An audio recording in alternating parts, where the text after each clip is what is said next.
Hi ಎಲ್ರಿಗೂ ನಮಸ್ಕಾರ, welcome back to my channel. ನಾನಿವಾಗ ಹೋಗ್ತಾ ಇರೋದು ನನ್ನ ಮಗಳಿಗೆ ಡ್ರೆಸ್ ತೊಗೊಂಬರೋಕ್ಕೆ ಅಂತ. ಬರ್ತಡೇ ಪ್ರಯುಕ್ತ ಅವಳದು ಏಪ್ರಿಲ್ 16 ಬರ್ತಡೇ ಇತ್ತು.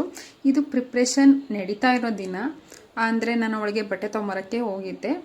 ಆ ದಿನ ನಾನು ಇದನ್ನು ಕ್ಯಾಪ್ಚರ್ ಮಾಡಿರೋದು. ಯಾವ ಡ್ರೆಸ್ ಎಲ್ಲ ತೊಗೊತಾ ಇದ್ದೀನಿ, ಅವಳಿಗೆ ನೋಡ್ತಾ ಇದ್ದೀನಿ, ಅದನ್ನು ಒಂದು ಸುಮ್ಮನೆ ಹಂಗೆ ಒಂದು ಕ್ಯಾಪ್ಚರ್ ತೊಗೊಂಡಿದ್ದೆ. ನೀವೊಂದು ಗೆಸ್ ಮಾಡ್ಬೋದು ಅವಳಿಗೆ ಯಾವ ಡ್ರೆಸ್ ನಾನು ತೊಗೊಂಡಿರ್ಬೋದು ಅಂತ. ಇಷ್ಟೆಲ್ಲ ಡ್ರೆಸ್ಗಳನ್ನ ನಾನು ನೋಡ್ತಾ ಇದ್ದೀನಿ. ಅವಳಲ್ಲಿ ಫೋಟೋ ಇದೆಯಲ್ಲ, ಆ ಥರದಲ್ಲಿ ನೋಡಮ್ಮ ಅಂತ ಹೇಳ್ತಾ ಇದ್ರು. ಸೊ ಅದರಲ್ಲೂ ನಾನು ನೋಡಿದೆ.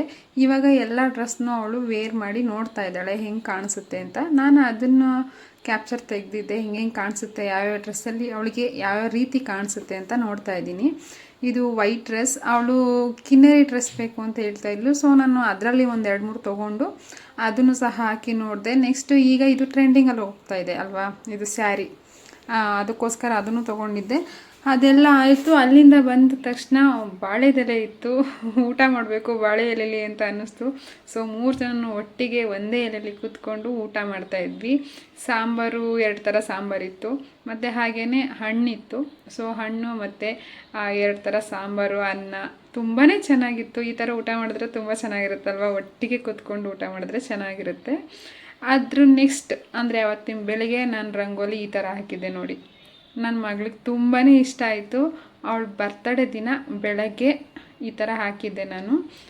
ತುಂಬ ದೊಡ್ಡದಾಗಿ ತುಂಬ ಚೆನ್ನಾಗಿ ಬಂದಿತ್ತು ರಂಗೋಲಿ. ನನ್ನ ಮಗಳಂತೂ ಸಿಕ್ಕಾಪಟ್ಟೆ ಇಷ್ಟಪಟ್ಟಳು, ನನಗೂ ತುಂಬಾ ಇಷ್ಟ ಆಯಿತು. ಏನೋ ಡಿಫ್ರೆಂಟಾಗಿದೆ. ಇದನ್ನು ಬಿಡೋಕ್ಕೆ ನನಗೆ 1 ಅವರ್ ಟೈಮ್ ತೊಗೊಂಡಿದೆ. ಅಲ್ಲಿಂದ ನಾನು ನೆಕ್ಸ್ಟು ತಿಂಡಿ ಎಲ್ಲ ತಿಂದ್ಕೊಂಡು ನೆಕ್ಸ್ಟ್ ನನ್ನ ಮಗಳು ಬರ್ತಡೇ ಪ್ರಿಪ್ರೇಷನ್ಗೆ ಅಂತ ಇಲ್ಲಿ ಬಂದೆ ನೋಡಿ. ಮಾಡ್ತಾಯಿದ್ದೀನಿ ಅಂದರೆ ಸ್ವಲ್ಪ ಸ್ಕ್ರೀನ್ ಹಿಂದೆಗಡೆ ಎಲ್ಲ ರೆಡಿ ಮಾಡೋದು ಅದೆಲ್ಲ ಮಾಡ್ತಾಯಿದ್ವಿ ನಾನು ಮತ್ತು ನಮ್ಮ ಹಸ್ಬೆಂಡ್ ಇಬ್ಬರೂ. ಅದ್ರ ಜೊತೆಗೇ ಮನೇಲಿ ನಾನು ಪಲಾವ್ ಮಾಡ್ತಾಯಿದ್ವಿ. ನನ್ನ ಫ್ರೆಂಡ್ಸ್ ಇಬ್ಬರು ಬಂದಿದ್ದರು, ಅವರು ಸಹ ಹೆಲ್ಪ್ ಮಾಡ್ತಾಯಿದ್ದಾರೆ ಪಲಾವ್ ಮಾಡೋದಕ್ಕೆ. ನೋಡಿ ಪಲಾವ್ ಮಾಡ್ತಾಯಿದ್ದಾರೆ. ಆಲ್ಮೋಸ್ಟ್ ಅವರೇ ಮಾಡಿದ್ದು. ನಾನು ಅಲ್ಲಿ ಹೋಗಿರೋದ್ರಿಂದ ಅಲ್ಲಿ ಪ್ರಿಪ್ರೇಷನ್ ಮಾಡ್ತಾಯಿದ್ದೆ, ಬಲೂನ್ ಕಟ್ಟೋದು ಎಲ್ಲ. ಹಾಗೆಯೇ ನನ್ನ ಮಗಳಿಗೂ ರೆಡಿ ಮಾಡ್ತಾಯಿದ್ದೆ. ಇಲ್ಲಿ ನನ್ನ ಮನೆಯವ್ರು ಒಬ್ಬರೇ ಮಾಡ್ತಾಯಿದ್ದಾರಲ್ಲ ಅಂದ್ಬಿಟ್ಟು ನಾನು ಅವ್ರಿಗೆ ಬಂದು ಟೇಪ್ ಎಲ್ಲ ಕಟ್ ಮಾಡಿಕೊಡ್ತಾಯಿದ್ದೆ. ಅವ್ರ ಬಲೂನೆಲ್ಲ ಊದಿ ಅಂಟಿಸ್ತಾಯಿದ್ರು. ನನ್ನ ಮಗಳು ಮತ್ತು ಅವ್ರ ಫ್ರೆಂಡ್ಸ್ ಎಲ್ಲ ಊದಿದ್ರು. ನಾವು ಬಂದು ಅದ್ರ ಜೊತೆಗೆ ಇನ್ನೊಂದು ಸ್ವಲ್ಪ ಎಲ್ಲ ಊದಿ ಮಿಕ್ಕಿದ್ನೆಲ್ಲ ಅಂಟಿಸ್ತಾ ಇದ್ದೀವಿ. ನಮ್ಮ ಮನೆಯವ್ರು ಒಬ್ಬರೇ ಆಗಿದ್ರಲ್ಲ ಅಂತ ಮತ್ತೆ ನಾನು ಅಲ್ಲಿಂದ ಇಲ್ಲಿಗೆ ಬಂದೆ.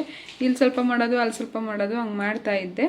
ಪ್ರಿಪ್ರೇಷನ್ನು ಹಿಂಗೆ ಹೋಗ್ತಾ ಇತ್ತು. ಮುಂದಿನ ವಿಡಿಯೋದಲ್ಲಿ ನಾನು ಯಾವ ಡ್ರೆಸ್ ತೊಗೊಂಡೆ ಅವಳಿಗೆ ಅಂತ ತೋರಿಸ್ತೀನಿ. ನೀವು ಗೆಸ್ ಮಾಡಿ ನಾನು ಅವಳಿಗೆ ಯಾವ ಡ್ರೆಸ್ ತೊಗೊಂಡಿರ್ಬೋದು, ಯಾವ ರೀತಿ ರೆಡಿ ಮಾಡಿರ್ಬೋದು ಅಂತ. ಮತ್ತೆ ಇನ್ನೊಂದು ವಿಡಿಯೋದಲ್ಲಿ ಸಿಗೋಣ. ಬಾಯ್.